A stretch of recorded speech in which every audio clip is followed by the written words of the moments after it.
So navigating social events while losing weight, smart strategies, blah, blah, blah. First one is one to consider permanently is how you structure your calories throughout the week. Now, this one might lead to lower rates of fat loss. So keep that in mind where you do 5 moderate deficit days, Sunday through Thursday, for example, and Friday, Saturday aren't full out cheat days, but they're maintenance days where you bump up your calories to roughly what we determine your maintenance to be. Usually it's roughly, 400 to 500 calories more than your deficit days, right? You may have to only do a 6-1 if we don't see much change with 5-2, but keep that in mind. That is one way to structure it, is just to embrace a bit more balance, fun, as it's known on weekends. I prefer personally having more calories 7 days a week and just trying to stay kind of balanced throughout. But we've done this in certain scenarios where we just couldn't seem to make that work. Okay. I didn't know I had this so fast in the training, but this is sort of a emergency break. If you've overdone things and you need a hard reset, I hate fasting personally. I just get hangry, and my emails and my messages to clients seem to be more short. So I prefer to have some protein and some calories, so it takes the edge off, but my calories for the total day are quite a bit lower than they typically would be. And it's just a one-off kind of, maybe it's your Monday after a long weekend where you overdid things, and it resets a little bit faster. So keep in mind, it kind of sucks. Like it's basically removing a lot of the extra carbs and fats that we enjoy that gives our food good taste. So this is a completely generic example of roughly 1,400 calories, where it's egg whites and whole eggs for breakfast, black coffee, sprinkled with your own tears, no sweetener unless you've got some calorie-free stuff, a protein shake you definitely want to ensure you're hydrating with a lot of water and some salt, electrolytes potentially. Bone broth works well in these days just because you will get more dehydrated with less carbs in your diet. And more or less along the same lines all through your meals. So it will naturally be quite a bit lower. And in theory, erase, not necessarily magic erase, but at least reset quickly if you really overdid it. So not something you should rely on every week. I think it's going to create a bit of a weird issue with food and binge and purge and that kind of stuff. But, smash a case of emergency. Okay. Keep that in mind. What I like, is the best strategy personally is if you know you're going somewhere and the menu's posted online or it's in MyFitnessPal or wherever you track, you can just pre-log a meal of your choice that you've picked out ahead of time. You're more likely to make that choice because you made that pre-commitment, but you can also build the rest of your day around it. And then the numbers should add up still. Okay. Any questions, feel free to use that chat as needed. So there's the 5-2, there's the protein only fast, and then the work back method. Those are the 3 kind of takeaways so far. So this more or less goes in line with the last one, but you can get a bit more strategic in terms of how you approach it, where you may have to be a bit of a pain in the butt and ask for extra modifications. Sauce on the side, tell them you have a severe allergy to oil. I've done that before because they seem to put oil in everything. And grilled versus fried and so on. Side salad versus fries, although it's okay to choose the fries sometimes, especially if you've pre-logged and made it fit. In some cases, save money too, is to split the entree with whoever you're going with, or box up half immediately. Like ask for a takeout box before, because if the box isn't at the table and you start eating, I doubt you'll have the willpower resolve to save it. Okay. Lost the people here. Oh, they're there. Okay. So give and take with the work back method is people tend to fast into that meal. And then once they break the seal, it's hard to stop, and dessert, drinks, and bread bowl get consumed. And then, all your best laid plans are thrown out the window. So I actually like to have a protein rich snack or meal within an hour or two of going. It could just be a big protein shake on the way out the door. That's just going to take the edge off because you're not you when you're hangry and you don't make the right choices. So try to choose mindfully. I think that's obvious. If you are drinking, let's have a 2-to-1 water to alcoholic beverage ratio, and everyone knows their limits. And if you know you get food goggles after 2 and you start to binge eat, then maybe you need to stop at 1, right? Or 0, personal choice. No right or wrong answer. But I think we need to make it about the connections with people, not just the consumption. And it's hard to separate those two sometimes, but it's helpful to keep that in mind going in. Type a 1 in the chat if this is making sense, not just preaching. There we go. Carrie, welcome. I just Linda pop on too. All right, there's a couple ones. We'll take that. So this is what I wrote about in Monday's message, because we've got a few members that actually sort of touched on this topic. I think it roots back into childhood. But finish your plate or you're not leaving that table. Your parents preach that over and over. The starving kids in Africa are going to die on your behalf, right? Whereas it's not nearly that simple. Eating well past fullness doesn't save that food for the less fortunate unless you're actually driving that to a slow mission afterwards. So it generally just blows up your plan. And then it creates a weird relationship with food as starving children.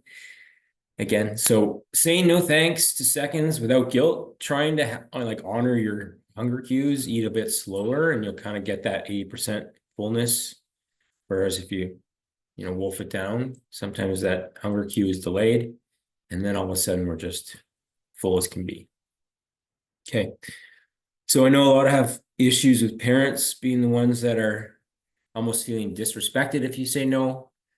You have to, I don't know, everyone's different, but try to navigate that situation by, responding with confidence. I'm in a challenge right now. No thanks. I'm stuffed. Whatever kind of gets them off your back. And in some cases, it's fine to choose a dessert. I'm not saying that. It's just striking that balance. Yeah, Steve, the Clean Plate Club. For sure. I think there's a few members. I don't know if she's on, but we really had a specific talk with someone this week about that very thing. Uh-oh, Linda, back talking to your mom. Yeah, that doesn't work. Maybe nowadays as adults, hopefully we can get away with that, I would hope. But my mom still has, I don't know what it is. I guess it's like an act of love to fill me up with desserts, like when I was a kid. But at a certain point, you sort of have to create some boundaries there, especially if you're a grown adult. What works sometimes is I'm in a challenge. I can't eat that right now, but choosing to say I don't want to eat that is more empowering, right? Okay. So essentially it boils down to this 80-20 rule, consistency. Most of the time you're trying to make good choices. You won't always. Sometimes in that environment, you'll slip up and that's okay. Lean on some of the strategies I shared earlier to strike that balance. Make sure your plan is 80-20 again, flexible. And patience, long-term approach is always going to win here. So it's not about what you do in one meal or one good meal or one bad meal. It's the week as a whole and the month as a whole. Okay. Oh, I don't doubt that. Italian families pasta flowing. Okay. So that is the training itself. Hopefully you've jotted down some notes. Take it or leave it with some of those things. They're just strategies, and what works for one won't work for another. For me personally, I definitely like to plan in advance, get that choice made ahead of time, and then build out the rest of the day. I don't personally like the protein only fast. I used to have kind of 1 day a week where I went ultra low calories, but it can potentially lend itself to sort of a rebound eating the next day too. So balance seems to work best. Open the floor. Questions on this or anything else? Diane? You're the best to start us off. I like it. Can you hear me? Can you I hear me? don't hear you. Is that my volume? Can you hear me now? Enough, yeah. You can? Yeah. Yep. Yeah, I guess in my childhood, my mother was always saying your eyes are bigger than your stomach. because I would stuff, but my problem was that, and I still do it today, is I eat too fast to get it over with. And I get full fast and then I'm not feeling well after because I've eaten everything off my plate. And as a child, I always wanted to get outside and do things, and I could never sit long at the table. So I'm still doing that. I'm just finding I gotta find a way to slow down, but because eating fast and eating everything on my plate, I'm not feeling too good after. I can't seem to stop it. I don't know why, but Yeah, these things become so ingrained, for years and years that it's just to reverse those behaviors is hard. mhm. Like I said previously, like trying to use chopsticks or something to really force the slowing down. I don't know if you've experimented with that. Like that can work in the short term. But yeah, it's not an easy thing, right? I mean, there were studies done on twins where they forced the one twin to eat slower versus the other twin, and there was more saliva buildup. They digested their food better. They actually lost more weight. So there's some merit to eating slower. So maybe if that incentivizes Well, it I for think you. also, I think you mentioned at one time is taking sips of water while you're eating to Mm, fill you up and, chewing longer and that kind of thing, but yeah. And a I lot of us eat on always the seems go to in be in a between rush. meetings. So it is hard. It's just, Yeah. yeah, I like to put my fork down, drink water. I actually food track during the meal.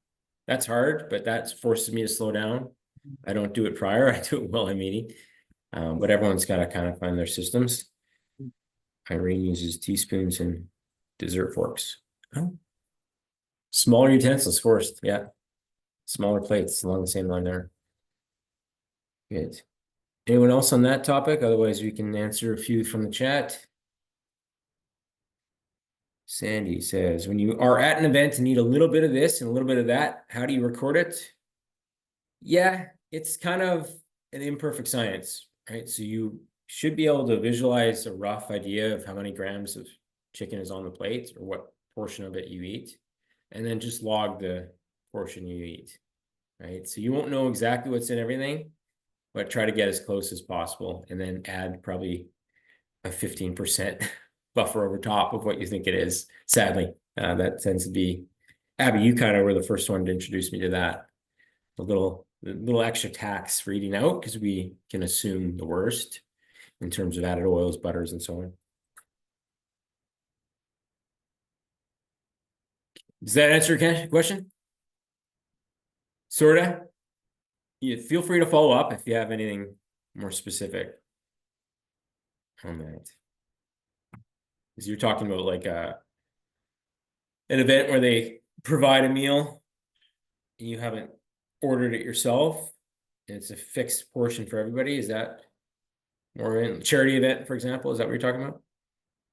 Oh, chips, crackers, cheese, like the hors d'oeuvres and that sort of thing. Even harder, yeah. Yeah. So again, it would be try to remember everything you're eating and pre-log it. Yeah, guess. Guess is the game, but definitely add a buffer.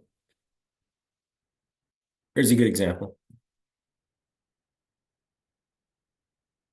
Yeah. As you become more well-versed in tracking, you can actually get pretty close just on the guesstimating because you've done it so many times that even though you don't have a scale handy, and nor should I encourage you to bring a scale to anything like this, you can still get pretty close. Okay.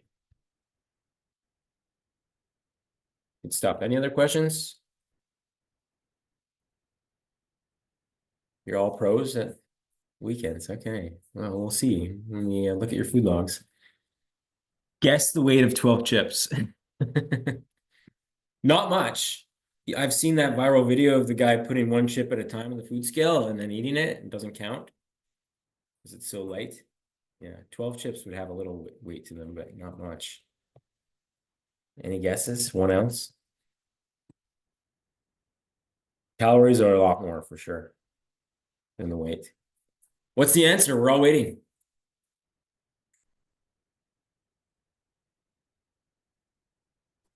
Hold on, let me look at my log.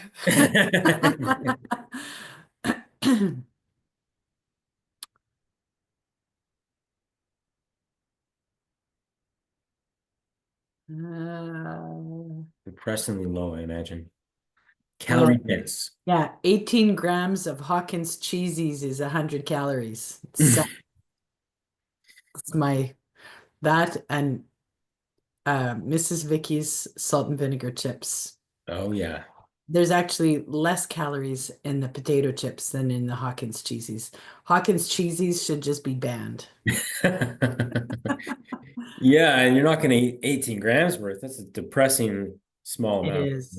especially Yeah. if you just grab them from the bag. There's no way you're stopping at that. So, yeah, another reason to moderate those kryptonite foods that are designed to have us consume the whole bag in one go. My concern is not so much the calories as the salt intake. Because I do like things like that. I do like a lot of salt. Yeah. And we talked about salt. Everyone needs to moderate at different levels, but most people are deficient in iodized salt, right? Which you're not generally getting from processed foods. But table salt is fine to use here and there, but very easy to over consume it with processed anything. Processed meats even have a ton of sodium, and then you're drinking all day to catch up. Good stuff. Okay. Anything else on this topic? Or we can go into general Q&A. I think next week we'll do more of an open-ended, have everyone speak and share how their month went. That'll be, I think, the last Wednesday call in March.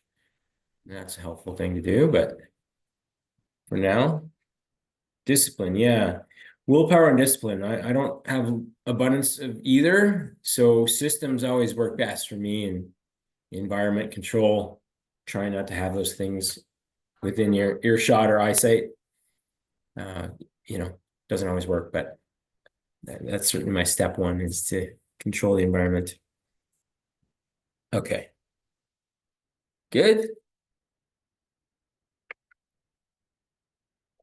Heather's moving around. You got questions? No, she's checked out. She doesn't want to be on camera. All right, guys. Well, the floor is yours. Abby, any wise words before we part ways? You've moved indoors, I see. Yeah, it's a little windy out there. Oh, not great for the mics.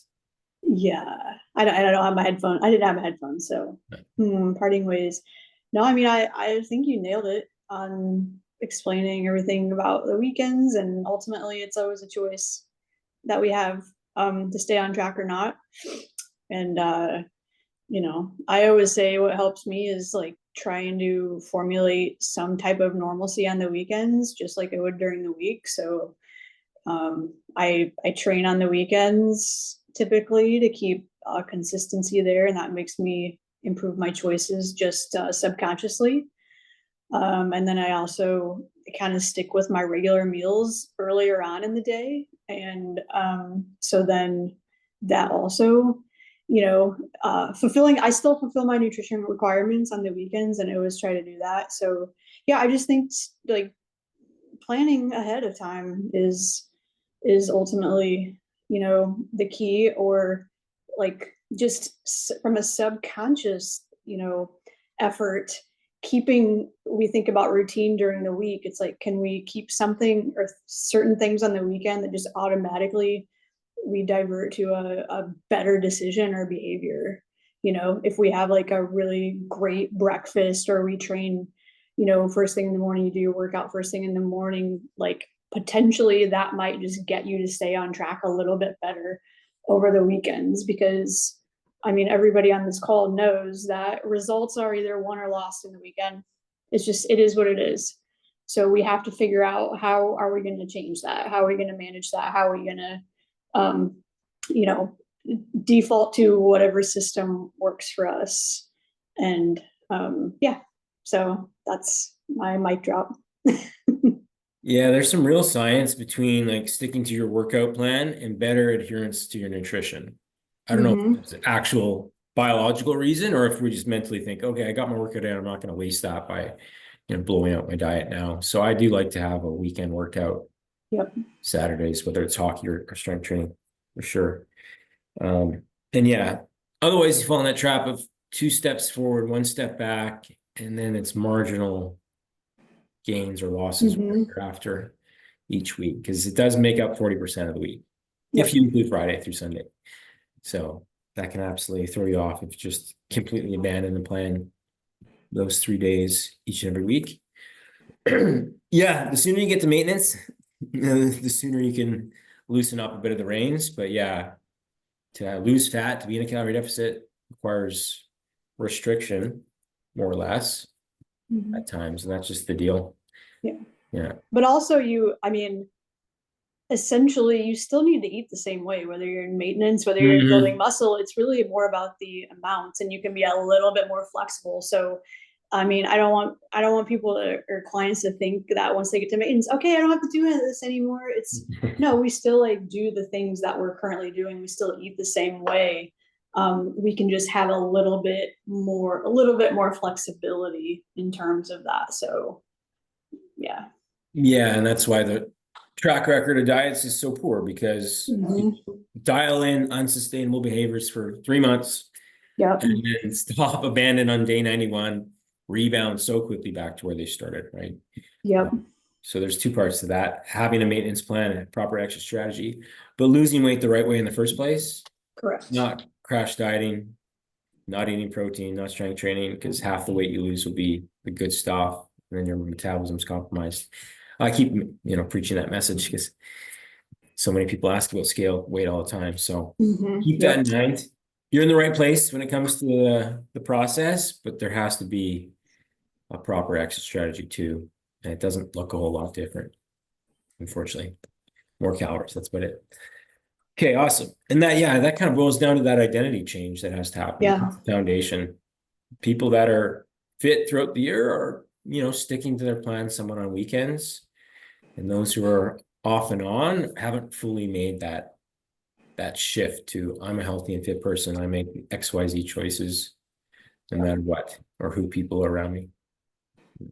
Good. All right. Okay, we'll leave it there, guys. Keep rocking. Keep this in mind as the weekend approaches. 80-20 rule. Cheers.